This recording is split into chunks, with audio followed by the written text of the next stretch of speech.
네, 지난 7주간 내가 만든 시인이라는 책을 살펴보면서 우상 숭배에 대해서 그 주제에 대해서 생각을 좀 해봤었습니다.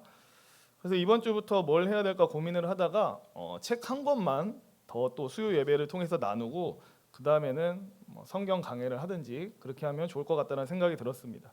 그래서 이번에 같이 살펴볼 책의 제목은 이제 새가족반이라고 하는 책입니다. 제목만 보시면 이제 새가족반이니까 이제 막 교회에 등록한 새신자들이나 좀 읽어야 되고 알아야 되는 그런 책인 것 같지만 이 책의 줄거리가 복음이기 때문에 사실 모든 성도님들이 읽어보고 들어볼 만한 책이라고 할 수가 있습니다. 책의 목차를 이제 가져왔는데 화면을 보시면 책의 목차가 좀 깁니다. 지난번에는 7장으로 끝이었는데 다음 페이지까지 보여주시면 이번에는 이제 11장까지 있습니다. 그래서 오늘은 뭘 살펴볼 거냐면 1장 영원히 행복하신 사랑의 하나님이라는 주제에 대해서 같이 좀 생각해 보려고 합니다. 하버드 의대 성인 발달 연구팀에서 84년간 연구한 주제가 있습니다. 뉴스 기사에서 보신 분도 있을 겁니다. 좋은 인생의 조건에 관한 연구였는데요. 이 연구를 위해서 연구팀이 어떻게 했냐면요. 1938년부터 연구를 시작을 했어요. 당시 만 19세였던 하버드 학부 2학년생 268명을 모집하고 그 다음에 보스턴시 빈민가 지역의 10대 후반 456명을 추가로 모집해서 총 724명의 삶을 정기적으로 추적 관찰했습니다. 84년 동안이나요. 두 집단의 삶은 이제 저마다 다르게 흘러갔지만 공통적으로 도출된 결과가 있었습니다. 그것은 건강하고 행복한 삶을 만드는 결정적인 요인은 재산도 명예도 학벌도 아니라 사람과의 따뜻한 관계였다라는 결론이 나왔습니다. 그래서 연구팀은 이 연구를 통해서 뭐라고 얘기했냐면요. 인간관계가 정신뿐 아니라 신체 건강에도 영향을 끼치고 외로움이 흡연만큼이나 건강에 독이 된다라고 결론을 냈습니다. 이 연구 결과에 대해서 어떻게 생각이 되세요? 좀 동의가 되시나요? 좋은 인간관계가 진짜 좋은 인생, 행복한 인생을 만든다. 예, 끄덕끄덕이지 않으시는 분들은 뭐죠? 돈이 최고다라고 생각을 하시는 건가요? 근데 다 알고 있습니다. 뭘 우리가 알고 있냐면 사람은 사랑을 할 때 행복하다라는 것을 사실 다 알고 있습니다. 꼭 가족과 연인 같은 공식적인 관계가 아니라도 사랑하는 대상이 자신을 사랑해 줄 때 만족을 느끼는 게 사람입니다. 아무리 많은 것을 가졌다 한들 홀로 고독하게 있으면 그 사람은 절대로 행복하지 않습니다. 기쁠 때 같이 기뻐해 줄 사람이 없다면 사실 우리가 느낀 기쁨은 완성이 되지 못합니다. 그만큼 사람에게 있어서 사랑은 중요하고 높은 위상을 가지고 있죠. 그래서 사랑의 대상을 잃은 사람 혹은 사랑할 대상이 없는 사람들은 존재의 의미를 잃고 방황하고요. 고독과 외로움뿐만 아니라 고통을 느낍니다. 다 아실 겁니다. 이게 뭔지. 사랑하는 대상이 없을 때 얼마나 무기력해지는지 다 아실 겁니다. 사랑하는 사람과 사별할 때 느끼는 고통이 얼마나 큰지 다 아실 겁니다. 함께 기뻐할 사람, 슬픔을 나눌 사람 없이 홀로 존재할 때 얼마나 괴롭고 외로운지 다 아실 겁니다. 그럼 왜 인간은 사랑 안에서만 행복한가? 그것은 인간을 만드신 분이 본질적으로 사랑이시기 때문에 그렇습니다. 그러니까 인간에게 사랑이 중요하듯이 인간을 만드신 하나님께도 사랑이 절대적으로 중요하기 때문에 그렇습니다.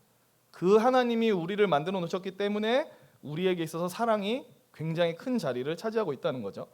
요한일서 4장 16절을 우리가 다 함께 읽어보도록 하겠습니다.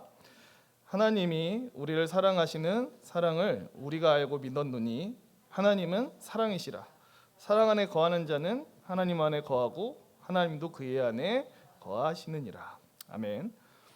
그 하나님은 사랑이시다라는 이 표현은 기독교 내에서 굉장히 유명한 그 표어이죠. 근데 혹자는 이 하나님은 사랑이시다라는 표현을 듣고 좀 잘못된 이미지를 떠올리기도 합니다. 어떤 이미지를 떠올리냐면 하나님을 그저 무기력하고 착해 보이는 좀 바보 같은 할아버지와 같지 않나라는 이런 이미지를 떠올리기도 합니다. 하지만 그렇지 않죠. 하나님은 인간이 무슨 죄를 짓든 무엇을 믿든 벌하지도 않고 바로잡지도 않는 그런 분이 아니시죠. 그분은 정의로우시고 때때로는 진노도 하시는 분이십니다. 근데 그럼에도 불구하고 하나님이 사랑이시다라는 말은 굉장히 중요한 진리를 포함하고 있습니다. 사도 요한이 표현할 때 어떻게 표현을 하냐면 하나님께서 사랑을 하신다라고 표현하지 않죠. 하나님은 뭐라고 표현을 하죠? 그냥 사랑이시다라고 표현을 합니다. 이 말은 무슨 의미냐면 하나님이 행하는 모든 행동은 전부 다 뭐의 행위일까요? 사랑의 행위라는 것을 함축하고 있어요. 예를 들어서 하나님이 만물을 다스리신다는 말과 하나님이 사랑이시다라는 말은 떨어져 있는 말이 아닙니다. 왜냐하면 하나님은 만물을 뭘로 다스리세요? 사랑으로 다스리시기 때문에 그렇죠. 이처럼 사랑은 하나님께 있어서 가장 중요한 본성입니다. 그리고 하나님은 영원전에 이 세상에 무언가가 존재하기 전부터 사랑이셨고 사랑하고 계셨습니다.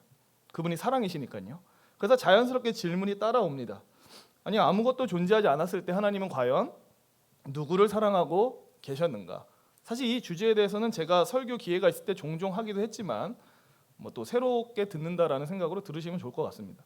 18세기 미국의 신학자 조나단 에드워즈가 이런 말을 한 적이 있습니다. 한번 보여주시면 좀 말이 어려운 것 같지만 막상 또 이해해보면 어려운 말은 아닙니다. 제가 읽어보겠습니다. 요한 1서에 하나님은 사랑이시다는 말씀은 하나님 안에 하나 이상의 위격이 존재한다는 것을 보여줍니다. 이 말씀은 하나님에게 사랑은 본질적이고 필연적인 것이며 하나님의 본성이 사랑이라는 것을 보여주고 있기 때문입니다. 그리고 이는 영원하고도 필연적인 사랑의 대상이 존재함을 의미합니다. 모든 사랑은 다른 존재, 곧 사랑받는 존재가 있어야 하기 때문입니다. 라고 말을 했는데요. 이게 한 번만 봐서는 무슨 얘기인지가 이해가 좀 안 될 수 있습니다. 근데 어렵지 않습니다. 조나단 에드워즈는 무슨 말을 하고 싶냐면 사랑이라는 것은 사랑받는 존재를 전제해야 된다는 겁니다. 그렇죠? 사랑을 나 혼자 할 수 있나요? 나 말고 다른 누군가가 있어야 됩니다. 우리가 사랑해야 되는 대상이 있어야 돼요. 그래서 조나단 에드워즈는 사랑은 사랑받는 대상을 전제해야 된다라고 얘기를 하면서 아무것도 없이 하나님 홀로 계셨을 때도 하나님은 사랑하는 대상이 있었다라는 얘기를 하는 거죠. 그런 결론으로 갑니다. 그럼 정말로 있었는가? 과연 아무것도 없을 때 하나님이 사랑하고 계셨던 그 대상은 누구인가? 요한복음 17장 24절 말씀을 우리가 같이 한번 읽어보도록 하겠습니다. 아버지여 내게 주신 자도 나 있는 곳에 나와 함께 있어 아버지께서 창세전부터 나를 사랑하심으로 내게 주신 나의 영광을 그들로 보게 하시기를 원하옵나이다. 이게 누구의 기도인지 다 아실 겁니다. 이거 예수님의 기도이죠. 예수님이 이렇게 얘기를 합니다. 창세전 곧 인간과 이 세상이 존재하기 전부터 하나님께서 나 예수를 사랑하셨다라고 얘기를 합니다.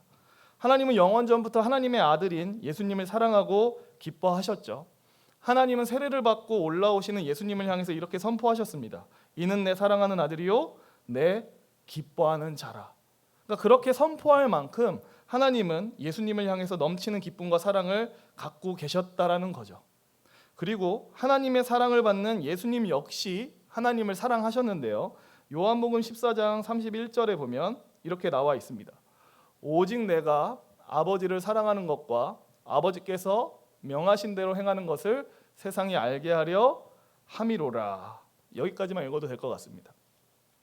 예수님은 하나님의 넘치는 사랑을 받아 누리고 기뻐하셨고요. 또한 하나님을 사랑하셨습니다. 하나님을 아버지라고 부르면서 그분을 기뻐했고 아버지께서 명령한 모든 것에 순종하며 사셨습니다.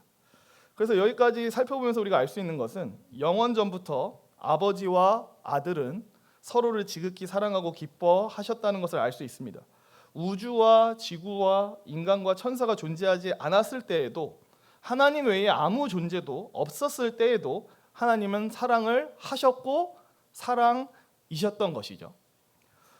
오늘 설교를 계속하기 전에 좀 말씀드리고 싶은 건 뭐냐면 제가 말씀드릴 내용이 다소 추상적인 내용일 수가 있습니다. 왜냐하면 하나님의 사랑에 대해서 우리가 눈으로 볼 수도 없고 손으로 만질 수도 없기 때문에 굉장히 추상적으로 들려서 자칫 집중력을 잃으면 곧바로 이렇게 될 수 있는 내용입니다.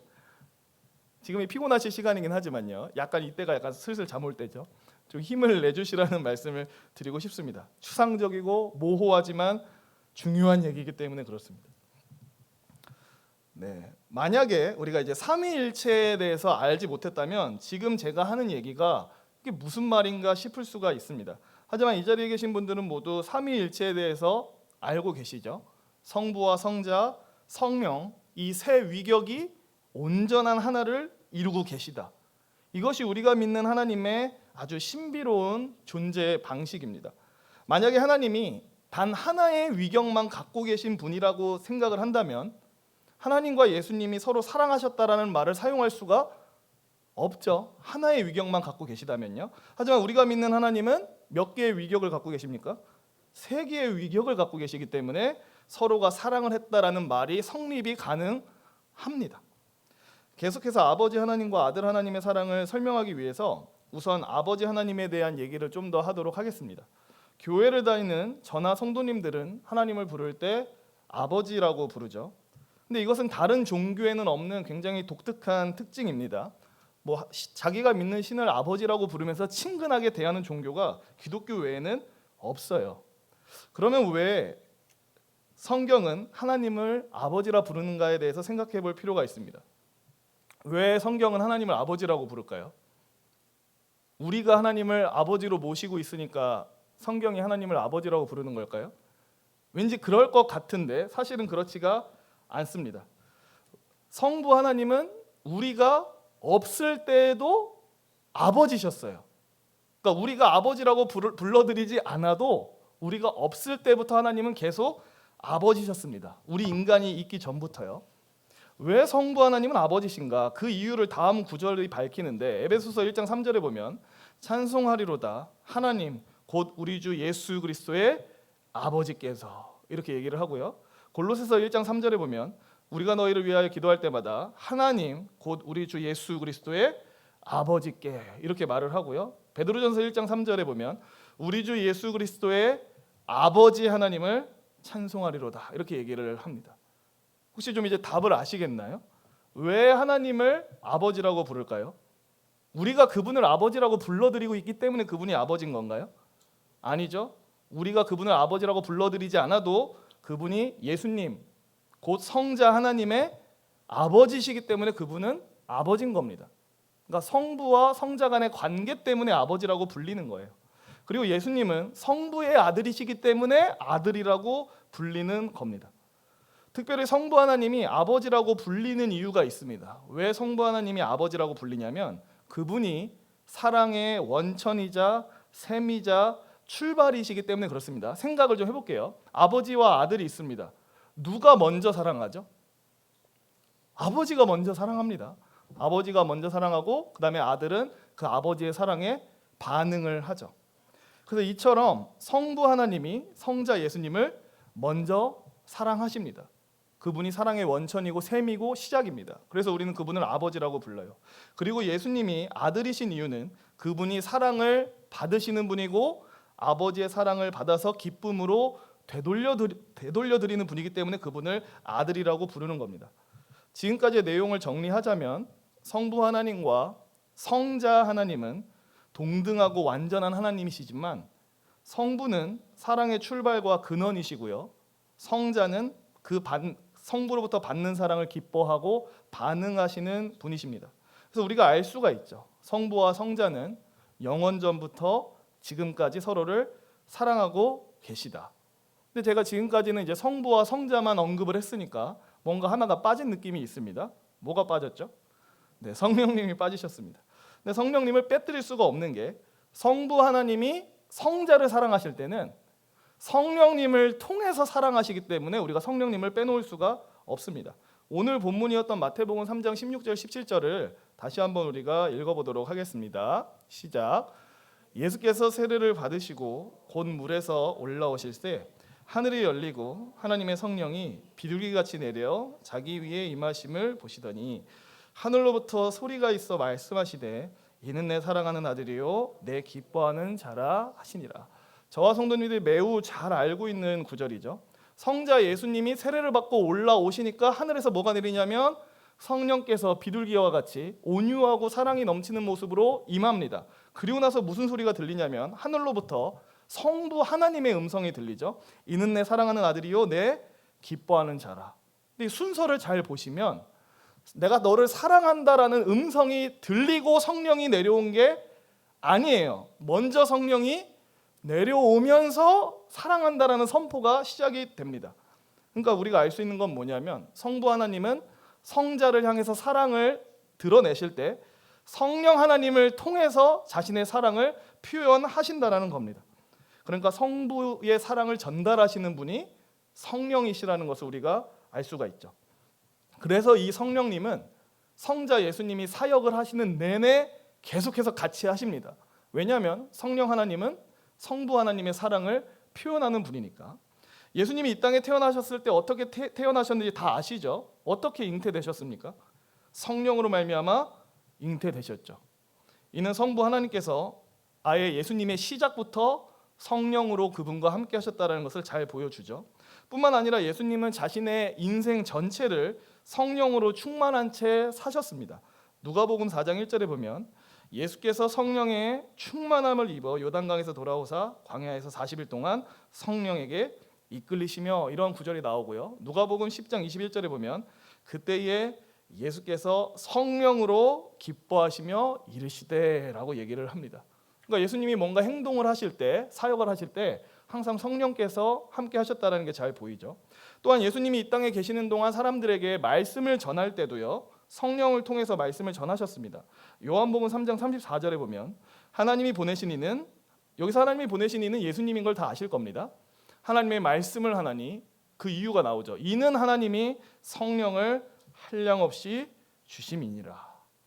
예수께서 하신 모든 말씀은 성부 하나님의 말씀이었고요. 사람들은 그 말씀을 듣고 큰 능력과 권위를 느꼈죠. 왜 그랬냐면 성령이 예수님과 함께 하셨기 때문에 그렇습니다.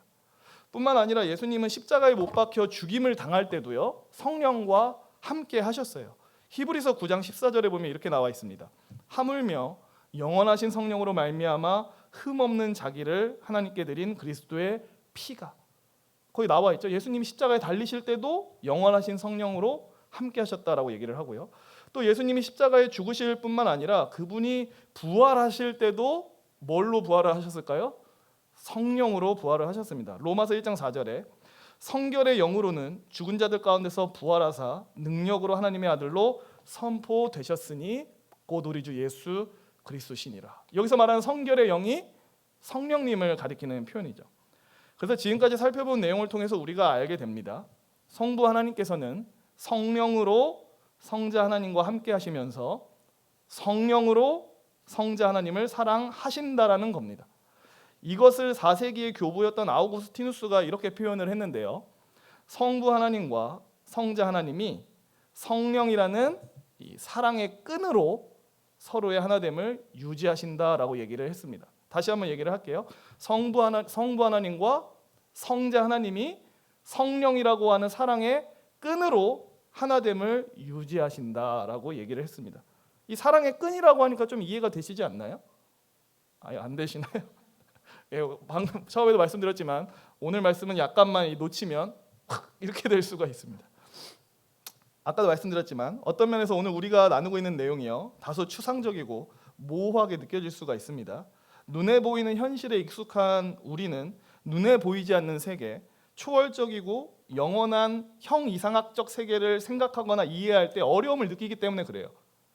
이것을 평소에 잘 생각을 안 하기 때문에 이런 얘기를 들으면 좀 어렵게 느껴질 수 있습니다.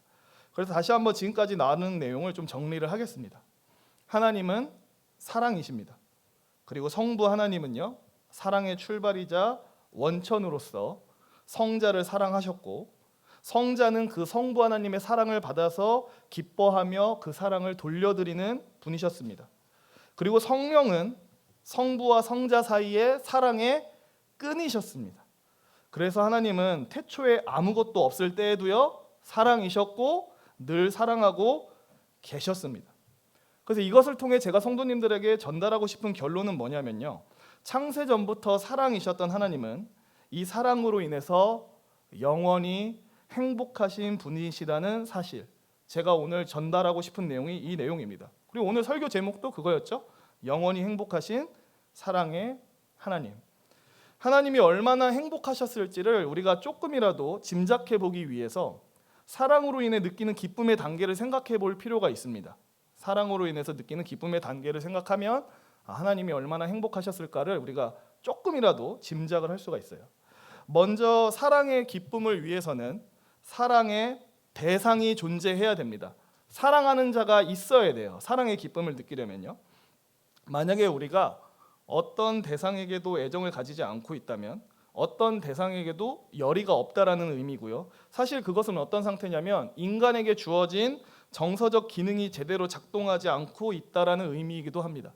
그러니까 사람은 사랑하는 대상이 없잖아요. 그럼 무기력을 느끼고 삶의 의욕을 잃어버립니다. 그래서 인간은 살면서 평생 동안 어떻게 사냐면요. 어떻게든 간에 사랑의 대상을 계속 두려고 해요. 무언가를 끊임없이 사랑하려고 합니다. 그게 사람이 아니어도 돼요. 때로는 사물이어도요. 사람은 무언가를 계속해서 사랑하려고 합니다. 그래서 누군가는 돈을 사랑하죠. 그리고 누군가는 취미를 사랑하기도 합니다. 왜 자꾸 사람은 뭔가를 사랑하려고 할까요? 사랑하지 않으면 내가 살아있다는 것을 못 느끼기 때문에 그렇습니다. 애정을 쏟을 대상이 없으면 열정과 생명력을 다 잃어버리기 때문에 그렇습니다. 저는 이 사랑의 대상이 생기는 걸로 사람이 막 살아난다는 것을 어떻게 봤냐면 저희 어머니께서 좀 아버지를 일찍 보내셨죠. 저희 어머니가 45세 아버지가 돌아가셨기 때문에 굉장히 일찍 과부가 되셨습니다.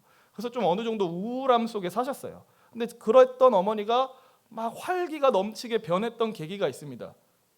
혹시 뭐 짐작이 되세요? 힌트를 드리겠습니다. 집에 뭔가가 왔습니다. 누가 뭘 줬어요? 생물을 줬어요. 생물을. 강아지가 왔어요. 강아지가 오니까 어떻게 됐죠? 지금까지 어머니가 사랑할 대상이 없이 사시다가 애정을 쏟을 대상이 생긴 거예요. 그러니까 너무 신기하게도 뭐 강아지가 똥을 싸든 오줌을 싸든 간에 어머니는 사랑할 대상이 생기니까 막 건강해지기 시작하면서 얼굴이 밝아져요. 그러니까 사람은 실제로 이렇습니다. 사랑하는 대상이 있어야만 행복하고 생명력과 열정을 느껴요.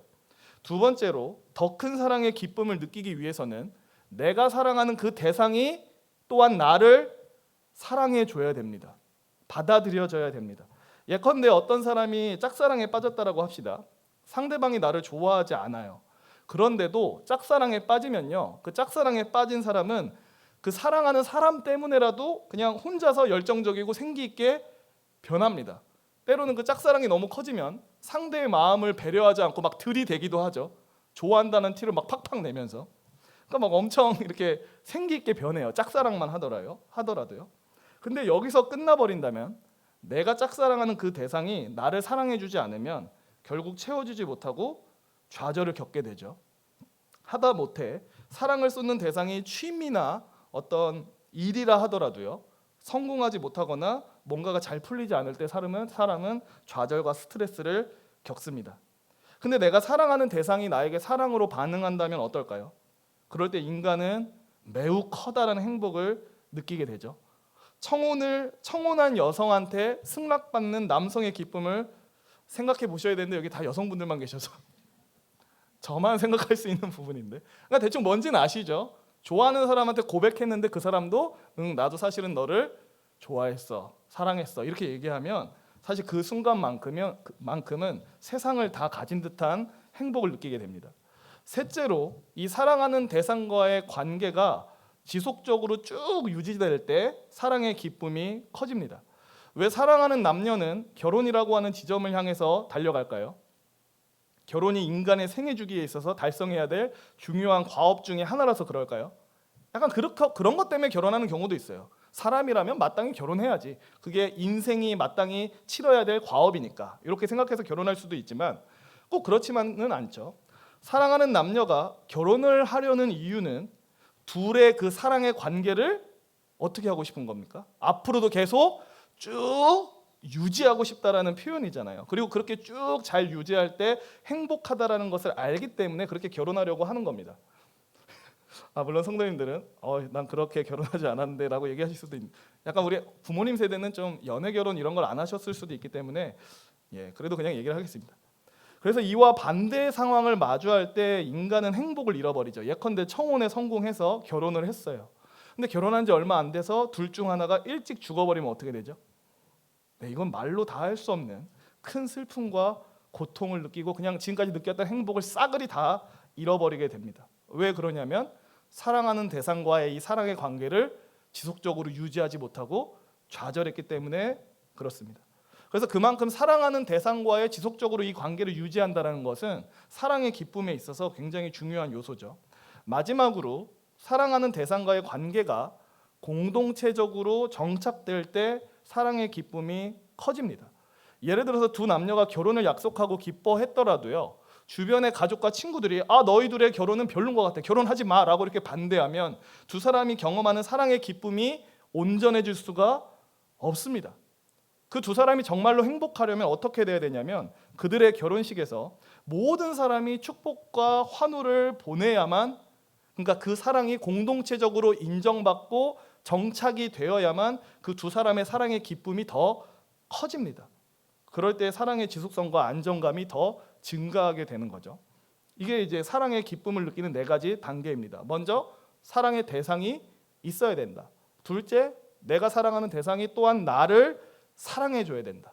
셋째, 이 사랑의 관계가 지속적으로 쭉 유지돼야 된다. 넷째, 이 사랑이 공동체적으로 인정받고 받아들여져야 된다. 이 네 단계가 사랑의 기쁨의 단계입니다. 그럼 이 네 단계를 하나님께 적용을 해봐야겠죠. 먼저 첫째, 사랑의 대상. 하나님은 사랑의 대상을 갖고 계신가요? 사랑의 대상을 갖고 계시다라고 지금 계속해서 얘기를 했습니다. 하나님은 영원 전부터 성자 하나님을 사랑하셨습니다. 조나단 에드워즈는 성부 하나님의 무한한 행복은 그분의 아들을 향한 기쁨에 있다라고 표현을 했어요. 이와 같이 하나님께는 사랑의 대상이 있었고요. 그 대상이 어떤 하찮은 존재나 어떤 사물이 아니라 하나님만큼 탁월하고 아름답고 완전하고 영원한 존재였죠. 왜냐하면 성자 역시 하나님이시기 때문에. 둘째로 하나님의 사랑은 짝사랑이 아니었습니다. 사랑을 받으시는 아들 역시 성부 하나님을 즐거워하며 영원토록 기뻐하고 사랑하셨습니다. 그러니까 이 성부와 성자가 누렸던 사랑이 어떤 것인지 사실 우리는 상상하기가 좀 어려워요. 물론 우리가 이 땅을 사는 동안에도 굉장히 아름답고 박수를 칠 만한 그런 사랑을 발견하긴 하지만 가장 탁월하고 아름답고 지고한 존재끼리의 사랑이 어떤 것인지 사실 우리는 짐작하기가 어렵습니다.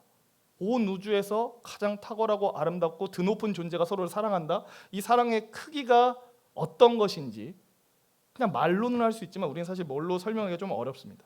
아무튼 하나님의 사랑은 짝사랑이 아니었습니다. 서로 간의 긴밀한 사랑이었습니다. 셋째로 성부와 성자의 사랑은 중단되거나 멈추는 사랑이 아니죠. 왜냐하면 두 분이 다 하나님이시기 때문에 그 사랑이 무한하고 영원하기 때문에 그렇습니다.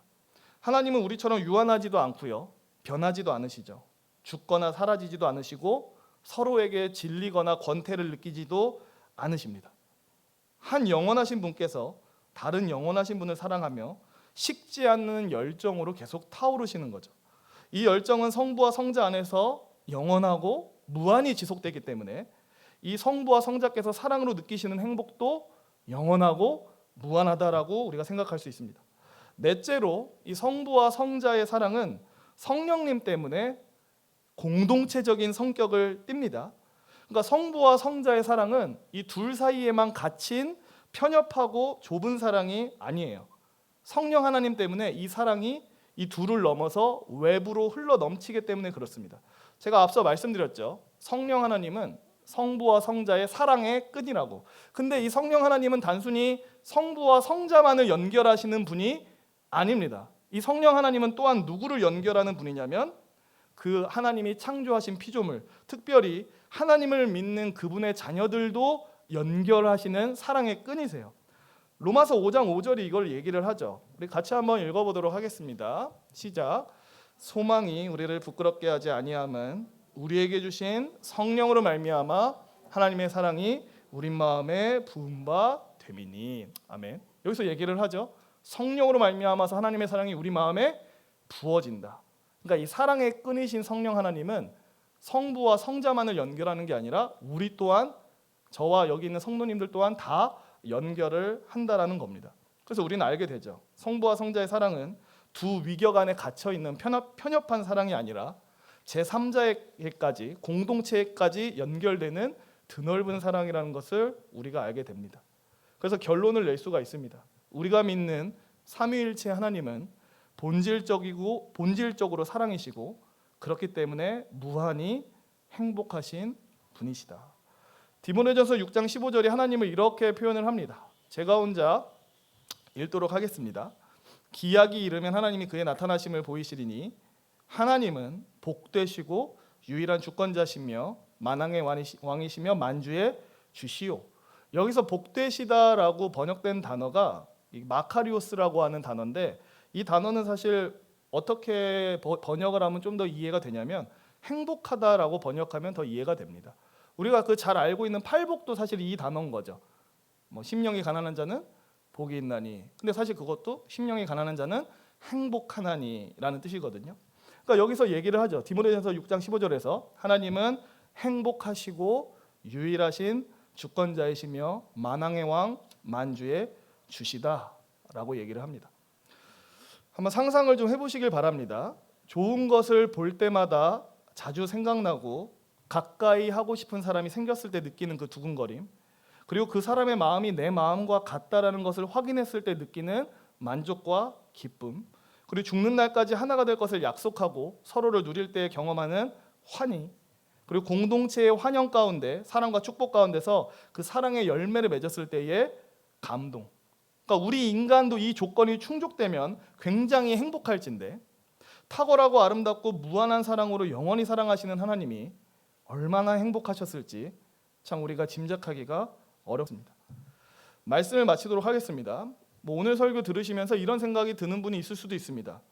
아니, 우리가 이런 내용을 알아야 될 이유가 무엇인가? 하나님이, 그러니까 내가 행복하다는 얘기도 아니고 하나님이 사랑하시고 하나님이 행복하시다라는 얘기를 내가 알아야 되는 이유가 뭔가라는 생각이 들 수도 있습니다. 근데 미국의 목회자 존 파이퍼가 이런 얘기를 했습니다. 화면에 써왔는데요. 하나님이 행복하시다는 이 진리가 우리에게 복음, 곧 기쁜 소식이다. 약간 무슨 느낌인지 알 것 같으면서도 모를 얘기입니다. 좀 더 얘기를 해보겠습니다. 만일 저와 성도님들이 만나는 그 식당의 종업원이나 택시 운전사나 보험 설계사 같은 사람들이 불행한 사람이라고 해봅시다. 문제가 될까요? 택시 운전사나 식당 종업원이나 보험 설계사가 되게 불행한 분이에요. 항상 얼굴이 막 불행으로 일그러져 있어요. 그게 저와 성도님들에게 있어서 좀 큰 문제인가요? 아니요, 그렇게 큰 문제는 아니에요. 왜냐하면 그 사람과 오래 있을 필요는 없죠. 잠깐 택시 타는 동안만 같이 있으면 되고요. 보험 가입하는 동안만 잠깐 같이 있으면 됩니다. 근데 만약 저와 성도님들이 오래도록 함께해야 되는 친구나 직장 동료나 교회 성도나 혹은 가족이나 배우자들이 만약에 항상 불행한 표정으로 일그러져 있다면 어떨까요? 나랑 되게 오랜 시간을 보내야 되는 사람인데 항상 막 이러고 있어요. 한숨만 짓고 있어요. 그럼 어때요? 그 사람들과 함께할 때 우리는 같이 불행해집니다. 난 그 불행을 뚫고 이겨낼 수 있어. 이거 잘 안 돼요. 내 주변 사람들이 다 이러고 있으면 우리도 같이 하게 됩니다. 하지만 반대로 기쁨이 넘치고 행복한 친구와 동료, 가족과 배우자가 있다면 우리가 심지어 우울할 때도요, 우리에게 기쁨과 만족과 위로가 있을 수가 있습니다. 특히나 그들의 기쁨이 단순한 자기 만족이 아니라 타인이 느끼는 슬픔과 고통을 깊이 이해해주고 격려할 줄 아는 그런 인생에 대한 이해가 있는 기쁨이라면 그들이 주는 위로와 어떤 격려는 더할 나위 없는 즐거움과 만족을 우리에게 준다는 거죠. 제가 이 얘기를 하는 이유가 뭐냐면, 우리가 예수님을 믿음으로 하나님을 섬기는 신앙생활을 한다는 것은 어떤 의미냐면 누군가와 영원을 함께 보낸다라는 의미예요. 우리가 신앙생활을 한다는 게 누구와 영원을 함께 한다는 의미죠? 하나님과 영원을 함께 한다는 의미입니다. 그렇다면 우리가 믿는 하나님이 영원토록 행복하신 분이라는 게 우리한테 의미가 있는 건가요? 의미가 대단히 있죠. 우리와 영원을 함께 해야 될 하나님이 행복하시다라는 사실은 우리 역시 그 하나님 때문에 영원히 행복할 수 있다라는 얘기입니다. 그래서 존 파이퍼가 얘기를 하는 거예요. 하나님이 사랑이시고 행복하시다는 사실 그 자체가 우리한테 기쁜 소식 곧 복음이다. 그러니까 예수님이 우리의 죄를 위해서 십자가에 달려 죽으셨다라는 게 복음이죠. 우리에게 구원의 기쁜 소식이 되니까. 근데 이 십자가 복음 이전에 가장 원초적인 복음을 얘기해 보세요라고 하면 이 얘기를 할 수 있는 거예요. 하나님은 영원토록 행복하신 분이시다. 이것이야말로 우리에게 원초적인 기쁜 소식 복음이라는 겁니다. 왜냐하면 우리는 영원히 이 행복하신 하나님과 함께해야 될 사람들이니까요. 그래서 이 자리에 계신 저와 성도님들 모두가 이 영원하신 또 영원히 행복하신 사랑의 하나님 안에서 나 또한 그 영원한 행복을 누리게 되겠구나라는 사실을 믿음으로 바라보고 소망하면서 이 진리 안에서 위로와 힘을 얻는 그런 복된 인생들 되시기를 소망합니다.